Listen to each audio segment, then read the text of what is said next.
I'm very honored to say that being a participant in the STARTS program is one of the great pleasures of my life. And I was saying last night at dinner that you people are so interesting. I mean, my God, you're interesting. And not only are you interesting, but you've got incredible hearts and warmth. And so it's a great honor for me to participate not only in this webinar today, but also on Thursday and Friday on site here in Sydney. So what we're going to be talking about today is aging. I'm going to bring up my PowerPoint here, right? And that's okay. And then, whoop, and I'm going to begin. Okay, so what we're going to be talking about is all the ramifications of both experiencing a great deal of stress and also what happens during the aging process. And we can't just isolate it to the way you think or the way you feel about that. Jorge was talking about the biopsychosocial, you could just say acknowledgement that there are so many feedback loops that make us who we are. And certainly with a person advancing in age, whether or not they experience trauma early in life, like for example, if they had adverse childhood experiences, or perhaps during adolescence, they experienced a terrible trauma, or later on in life. These ramifications, and I'm really talking about gene expression and your metabolism, your immune system, all of this affects the brain. All of this affects our capacity to create what we call the mind. By the way, there is no one thing called the mind, and we'll talk about that on Thursday and Friday. So let me say that I learned about trauma and aging as a child. Why? How? Well, you know, I had, like everybody, four grandparents. I knew two of them, at least during my last few years of childhood and into early adulthood. All four of them had trauma. So later in life, when I knew them as senior citizens, I could see different effects. Um, uh, Ways that the trauma that they experienced early in life during the genocide that they experienced had a huge effect on the way that they related to others, including myself, and also the way that they related to themselves. So it is pretty clear that those people who have multiple stressors, whether or not we want to call them adverse childhood experiences early in life, are or distinct traumas, are more likely to develop what we call PTSD. You know, we have all these categories, and I think we get a little bit too attached to the categories, but nevertheless, the range of different experiences that we call PTSD are more likely to occur had you had earlier experiences that were really compromising, like even insecure attachment, neglect, child abuse, and so on. And later in life, what we see, and certainly what I saw, you know, looking at my own grandparents, but also is pretty distinct in the literature that older adults seem to somaticize a little bit more. And there's a reason for this in many ways, because if you take a look at the aging process and the brain and the parts of these networks that we call the memory networks, and there are multiple memory networks that we'll talk about in a little bit, there's a tendency to experience those residual effects somatically. And so how does that work? Well, what we have here is are multiple feedback loops from all of these dimensions that you can't isolate. You know, there was a cliche that we all used. I certainly did, when I was a young man, first starting out in psychology, and that was holistic. And, we want to be thinking holistically and all that, but we really didn't know much about how the pieces or the parts, I hate to call them parts, but the systems that make us who we are actually result in this larger experience that we call mind and our capacity to have emotions and cognitions. So all of these dimensions have a tremendous effect on who we are and whether or not we can continue thinking in a coherent way. And it all starts with ATP, which you could just call all that power. It's an adrenosyl triphosphate that's produced by your little mitochondria, which we'll talk about momentarily. Why are we going to be talking about it? Because they are your energy factories. People talk about energy metaphorically.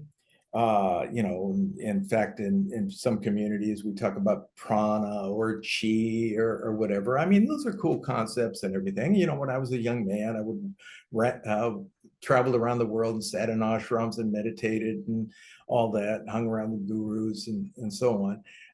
But the reality is we're all biological human beings. There's no mind without a brain, and there's no brain without energy factories, because energy factories make all that power.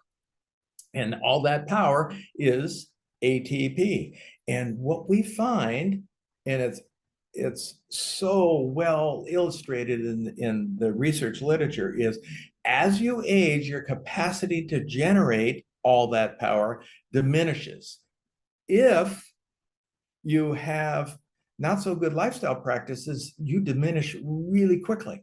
And you're going to have some consequences, certainly if you had some traumatic experiences early in life. And so you could, again, call these energy factories mitos because they are mighty, and they produce all that power. And I can't tell you how incredibly important it is to pay attention to how these energy factories work, because if you want dementia, then you can poop out your energy factories. And what happens there is your capacity to think in coherent sort of ways and reality test. In other words, if you're in a safe situation now, despite the fact that you're in really, really unsafe situations earlier in your life, you're going to overreact like it's an unsafe situation, because those areas that generate our implicit memory systems, meaning our non-conscious memory systems, are going to be more dominant. We'll get into that in a little bit. So think of this. Our brain is only roughly about 3.5 pounds, but it consumes 20% of the energy in your entire body. So any decrease in your capacity to generate energy, all that power, is going to result in some cognitive and emotional deficits. And if you continue on like that, so let's say you're a senior citizen and you're not really paying much attention to these lifestyle practices, especially the 5 that I'll talk about a little bit, then you're going to start getting what we call MCI. And MCI basically is a precursor to cognitive deficits. So it's mild cognitive impairments that result in multiple cascades of diminishment in your capacity to generate reality testing and so on. So this is so incredibly important. I could spend an hour on this. I'll spend a little bit more time on it on Thursday morning, but I want to get across this point that you can blow out your energy factories. And some cultures, some major populations are blowing them out much quicker than others, meaning their lifestyle practices like gaining extra weight, which will talk about the effects of fat cells leaching out pro-inflammatory cytokines, fogging the brain, and so on. Or just having a bad diet, meaning you're eating carbohydrates, not moving, start blowing out like a nuclear meltdown, like Chernobyl. And you're going to start leaking out all these reactive oxygen species that we call free radicals. And not only are you going to blow out your energy factories, but you're also going to start eating away at your cells. So we're going to talk about the aging process and zombie cells, which are part of the aging factor here. So another very important part that has received a lot of attention in popular literature and so on are these caps on the ends of our chromosomes. They're called telomeres. And they are like a biomarker for aging. And if you shrink your telomeres too quickly, your genes are going to more likely be vulnerable to various impairments, and you're going to age more quickly. So that's why they're a biomarker for aging. But you could be, 65 and you look like you're 95, or you're 65 and you look like you're, 45 or something. Maybe not that extreme. Depending on how you take care of yourself. And one of the things that shrinks the telomeres, besides not practicing the 5 healthy factors, which are critically important for our work with people that have experienced trauma throughout their lives, and certainly the older folks, is paying attention to those lifestyle factors. And so aging shrinks the telomeres by themselves. So every time your cells divide, your telomeres shrink. And then if you want to add to the acceleration, like your gas pedals on, and you're shrinking your telomeres really quickly, you can start developing all these lifestyle diseases, or some people have them because of other reasons, cardiovascular disease, but maybe you smoke, or maybe you've got extra fat cells, which is worse than smoking. Or you've got type 2 diabetes, which is really the biggest pandemic. Well, actually, obesity is the biggest pandemic in the world right now, despite COVID and a number of other factors. And social isolation, we'll be talking about that as well. Poor diet, no exercise, and poor sleep. By the way, I just mentioned about 4 of the SEEDS factors here that can shrink your telomeres if you don't do them, which means you're going to age quicker, but you're more likely to experience some of the symptoms that we call PTSD or traumatic type symptoms. So when you think about our cells that might be aging more quickly because you're blowing out your telomeres, you're shrinking your telomeres, and you're blowing out your mitose, and so on. You can start developing not only DNA damage in the nucleus of the cells, but also the DNA that's in your mitose. And so senescent cells are euphemistically called zombie cells because you don't want too many of them. They're like hanging on there. They're like partly alive and partly dead. And really what we're talking about with aging is the accumulation of zombie cells. You can see that in a person's skin because those are cells too. Certainly your brain cells are cells. And if you have an increasing amount of zombie cells, you're going to be kind of walking around almost like a zombie, so to speak. And so lifestyle is critically important, but what if you've got stress on top of that, which is going to accelerate the deterioration of all these cells? And telomeres shrink too much, they go into this dormant state that we call senescence, or zombie cells, so to speak. And now you start to develop all these MCI-like symptoms, which means you're going to over-respond to stimuli. Meaning, if you hear something that is somewhat similar to what you heard during various traumatic experiences, you're going to overreact because you can't contain it with a sense of reality testing. So these zombie cells, and this is probably the last I'm going to say about them right now, are the result of all sorts of factors. And so I find aging so incredibly fascinating because all the new research around slowing down aging, we all want to practice, of course, but we really want to help instill with our clients who are senior citizens had experienced traumatic experiences because they're going to be on this fast track, and we want to slow that fast track down. Now, another hugely important factor that relate to aging and also trauma is chronic inflammation. And so many people wonder, well, wait a minute. What does inflammation have to do with trauma? We'll get a little bit more into how that all happens on Thursday morning, but in general, you could say that not only do you have an immune system throughout your body, including your intestines and the pyruvate patches and your lymph nodes and your thymus and so on, but you also have an immune system in your brain. So if you've got any kind of an inflammatory process going on, including not so good gut bacteria because you're eating a lot of junk, let's say simple carbohydrates, fried food, or whatever, you're going to have an inflammatory process that occurs in your brain too, that's going to fog you out and give you what is called brain fog.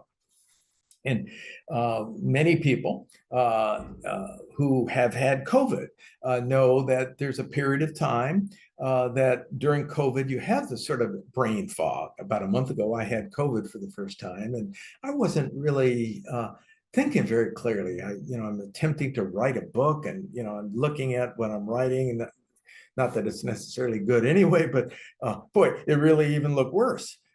And so some people, 1/3 of people that get COVID get long COVID, and they can go on for months. And what's that about? It's about your mitosis going through a deterioration process because there's inflammation around the mitosis. And also there's a process of the microglial cells going through this process of dampening down your capacity to think clearly. So long-term chronic inflammation results in all of these factors that I was just talking about. And aging is a process of turning on your immune system in a not very productive sort of way, a way that you don't want to have it on because it can work against you instead of protect you. And so if you got extra fat cells, if you've got, let's say, a bad diet, you're not exercising, which is one of the best anti-inflammatory things we could do, getting bad sleep, which is another very bad way to create chronic inflammation and brain fog and all that. So I was talking to my friends earlier, and got, because I flew US and all that.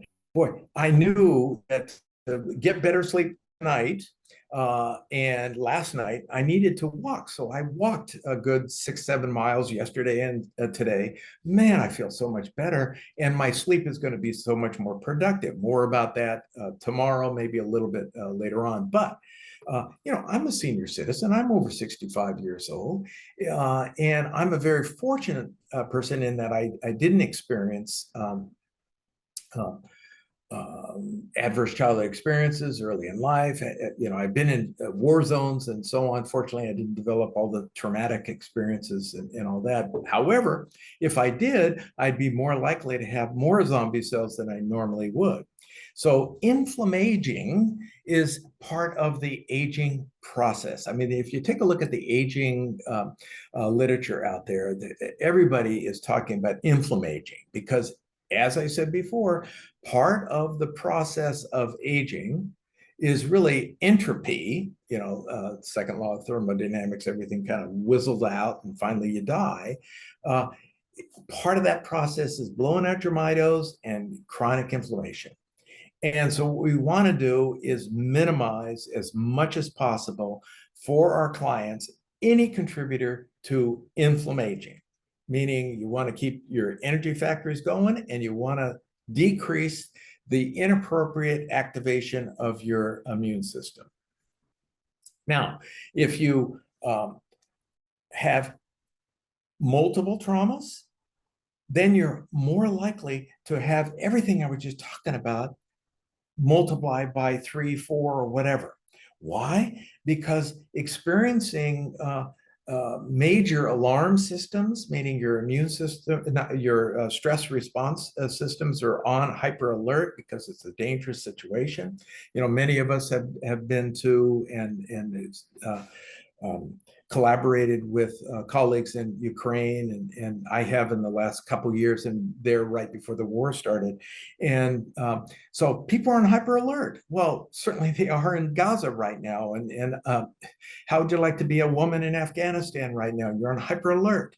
And what being on hyper alert is about is more glucose being poured out of every place. Why? Through cortisol helps leach out the glucose, and uh-oh, there's a fast track to diabetes type 2 here. Because of all that glucose floating around all over the place, your receptors for insulin are going to be numb, and you're on the fast track to diabetes type 2, and what many neurologists and neuropsychologists are calling Alzheimer's is diabetes type 3. So what if you experience multiple traumas and you've got prediabetes because of this hyper alert? Your hypothalamic pituitary adrenal axis is on hyper alert and everything, and you got all this numbing action happening. What we're seeing is, unfortunately, more hyper alert responses with less ability to contain it, and inappropriate gene responses. So PTSD can turn on various genes, like the glypho gene, and as a result, you get more of what I've been talking about, more chronic inflammation and cardiovascular problems. And as a result, you're on the fast track to MCI, mild cognitive impairment, which is a precursor to dementia and all that. So you can see how all these feedback loops are working together, sometimes in a destructive way. We want to put the brakes on those destructive contributors and apply more appropriate lifestyle practices. So you're on the pre-diabetes, then your cognitive capacities, ability to process information and reality test is going to be super impaired. You know, I'll talk about on Thursday a little bit and show you some pictures about you know, how areas of the brain literally shrink with diabetes type 2, not type 1, but type 2. And it is the big pandemic out there in the world because we have the larger pandemic, which is obesity, roughly about half the world right now. I mean, the statistics are really shocking. So how does this all contribute to what happens in the brain? Well, the last part of the brain to mature, not only with a person developing, but in terms of the evolution of a human, you know, from the hominid species all the way to Homo sapiens sapiens, is the enlargement of the prefrontal cortex, and specifically this part that has a real fancy name called top to the side, which is dorsolateral prefrontal cortex. It's the last to develop in our species, and with development as a human being, it's the last to mature, you know, to myelinate and make new connections and so on. And it's also the first to go. And so there's after mid-20s, it starts to be less effective. And this is our ability to kind of be here now. So there was a real cool book when I was a young man, you know, hanging around with the yogis and all that, called Be Here Now. That was written not far from where I live right now by a guy named Ram Dass, who earlier was called Richard Albert. And so it's so difficult to be where you are when you're there. And that's why mindfulness is so important. You know, it's how long can you do that? Well, the dorsolateral prefrontal cortex permits us with roughly about 20 to 30 seconds. And then we're off to the new thought. Now, people that are aging normally lose some integrity in that area. And that means the ability to kind of focus from one thing to another is diminished to some degree. And that means our processing speed, our working memory, our ability to make sense of what this means as opposed to what somebody's telling you at that particular moment, navigating through in an executive function sort of way. And this doesn't necessarily have to happen with everybody, but it certainly does with people that have blown out mitos, have too much chronic inflammation, have diabetes type 2, and all of those factors are accelerated with multiple complex trauma. So what can we do? Well, the 5 healthy factors, because cognitive engagement, learning stuff, and that's one of the seeds factors that I'm going to talk about. So if you're not constantly learning new things, you're not making new connections. If you're not exercising, you don't even have the fuel and using the ATP, all that power, to make new power. And so what you want to be doing is promoting good lifestyle practices. Now, some mental health practitioners say, yeah, but I just want to sit around and talk about the meaning of what happens. Like I'm all for, the human search for meaning. And I love Viktor Frankl and so on. I mean, and when I started as a young man, I was a Jungian and all that. I think all that's really cool and really important, but you need a foundation to work with. And that means a brain and a body that's functional. So let's now take a look at what we know about healthy aging. So there's a lot of popular press out there for aging, and some so-called idea of blue zones. So people that live over 100 years old, and what are they doing to do that? One of the areas is was almost my next door neighbor in Southern California, where I grew up, Loma Linda, and others are in Sardinia, northern Sardinia, northern Okinawa, and in this peninsula in Costa Rica, and this island in Greece. And so we need to learn from these people. What is it about these people that are so remarkable?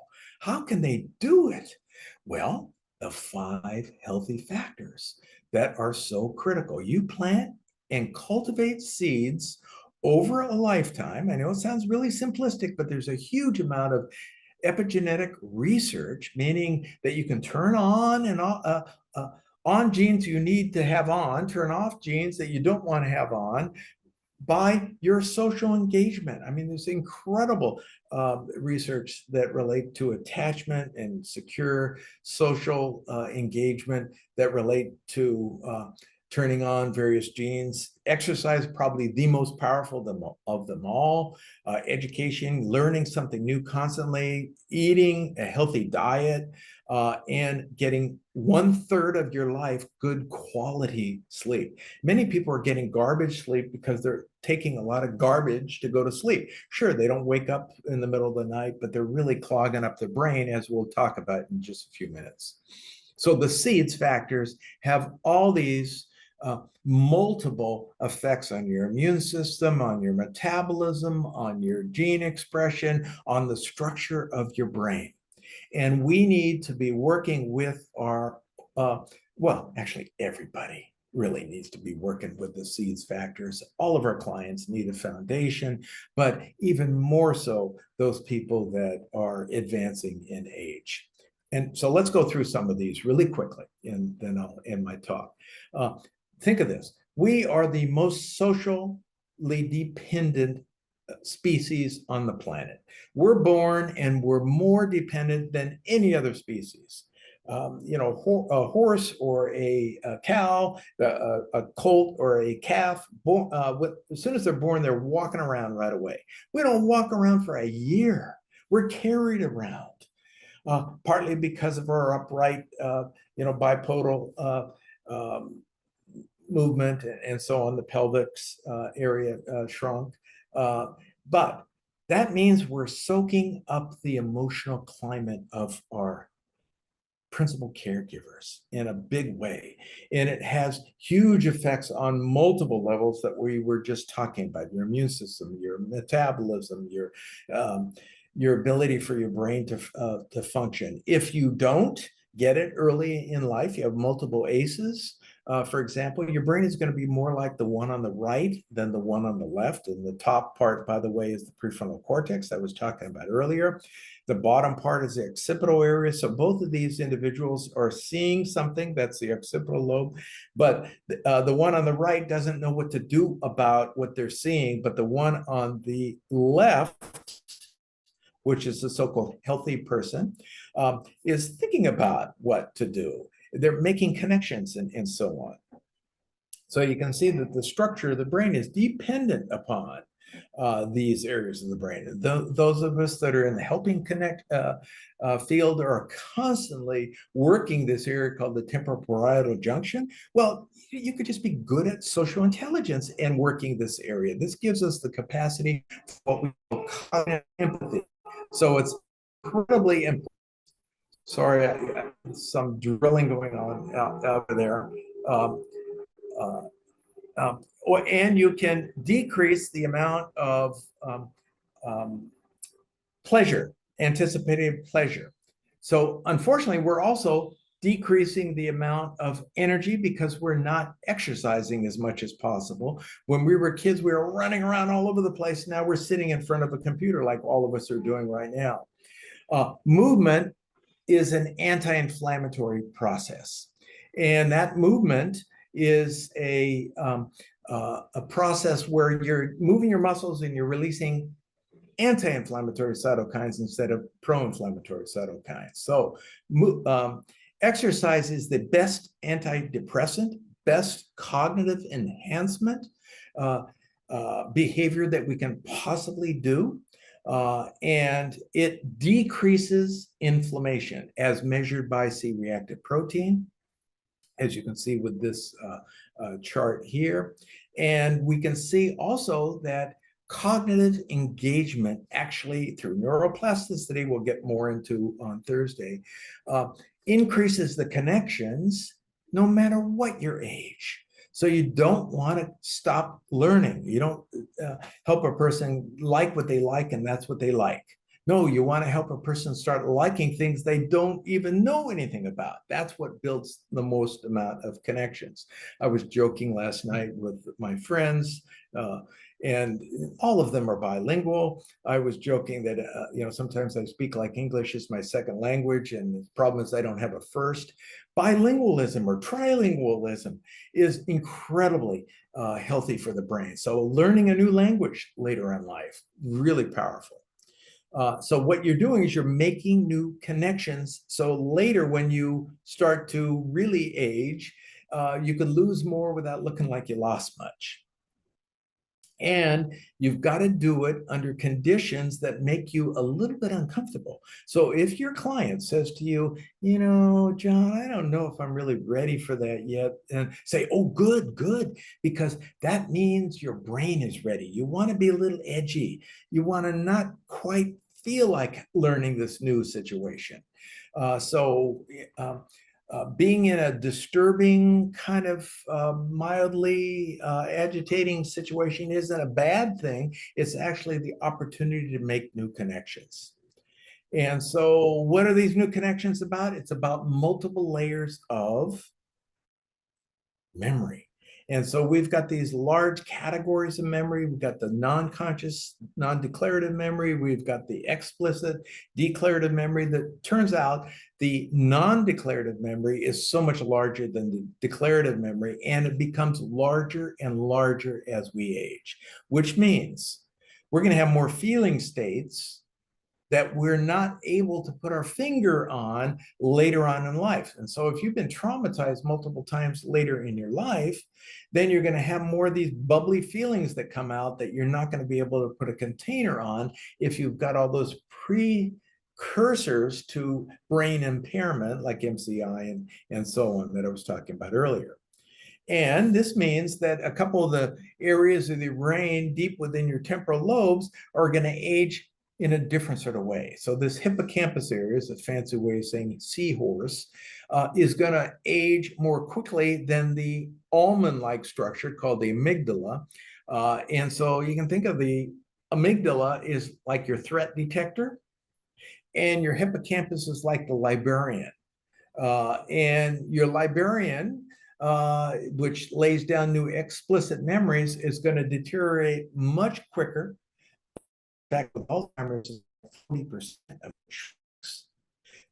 do is drink a lot of alcohol, have a terrible diet, not exercise. You're not have a very strongly integrated um, uh, um, hippocampus.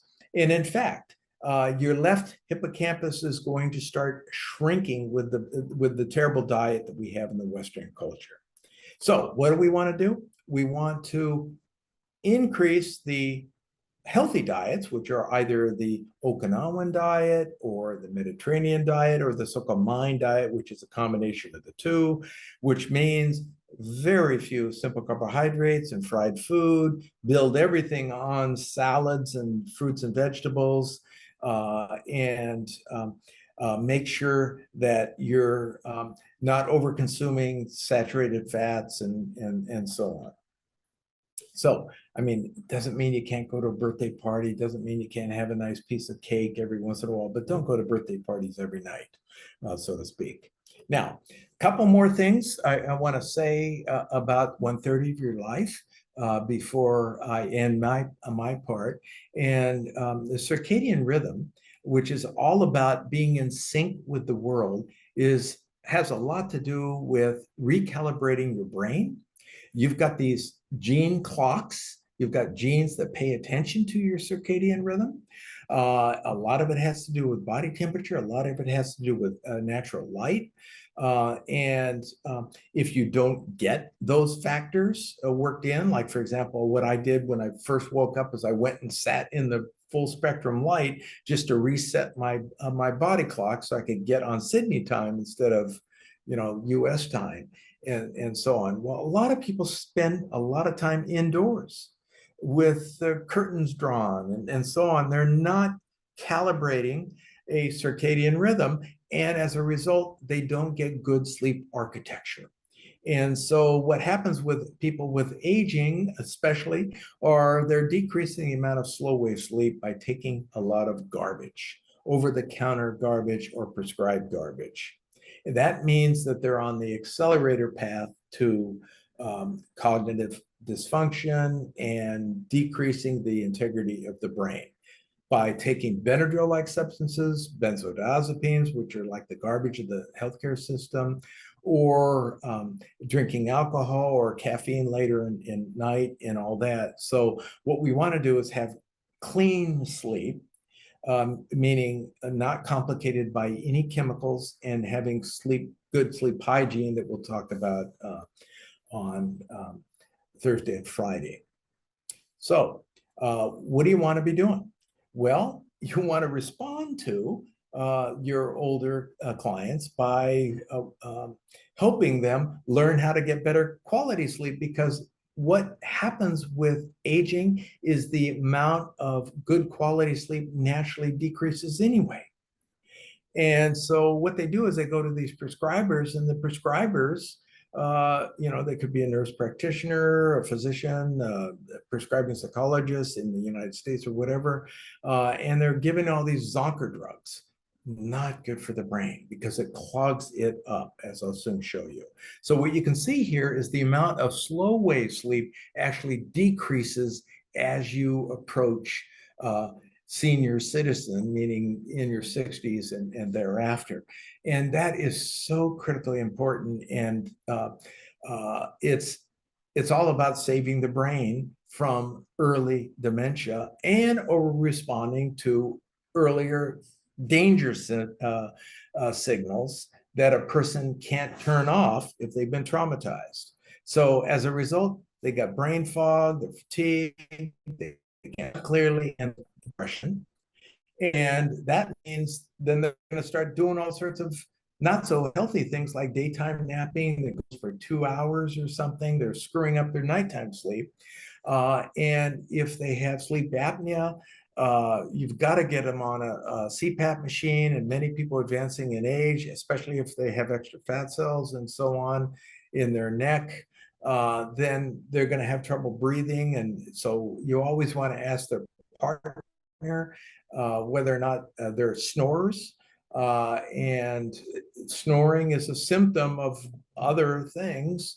And certainly they could have sleep apnea, waking up and gasping for air. And that's the fast track to um, cognitive dysfunction.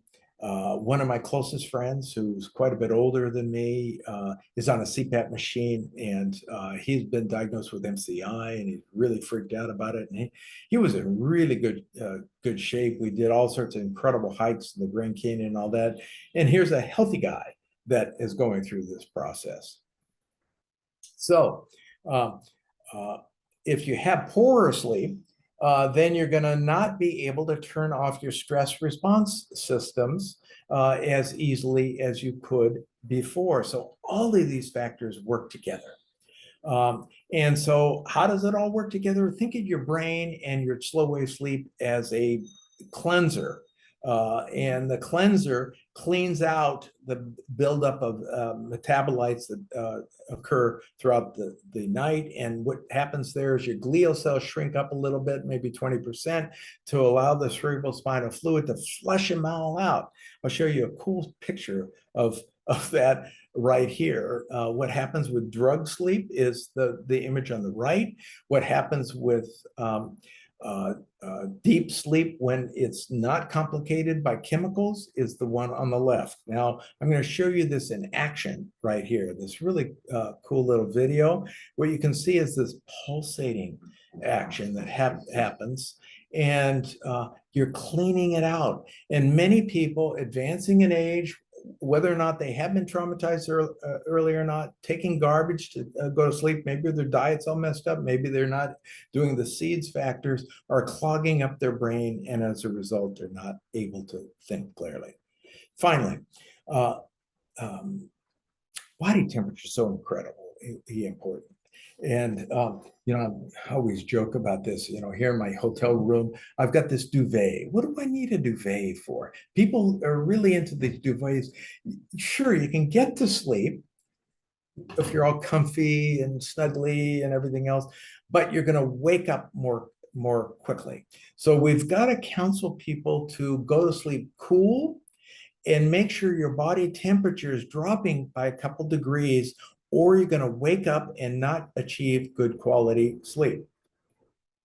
So under 6 hours of good quality sleep is going to mess up your cognition and make you hyper responsive to danger signals. And if you hear something that's similar to what you experienced earlier in life, you're going to react in a visceral sort of way. And if you're not practicing the other SEEDS factors, certainly that's the case. So here's my email address at the top. I do respond to all emails. I hate it when people don't reply to my email, so I'm compulsive about that. It might take me a couple days when I'm traveling and so on. My website down below. And I'm gonna, in my presentation right now, and I'm gonna tell the guy outside to stop the working on whatever he's doing out there. So Melanie and a company, should I mute or what should I do? So thank you so much for listening, and we're going to be available for questions and comments in a little bit.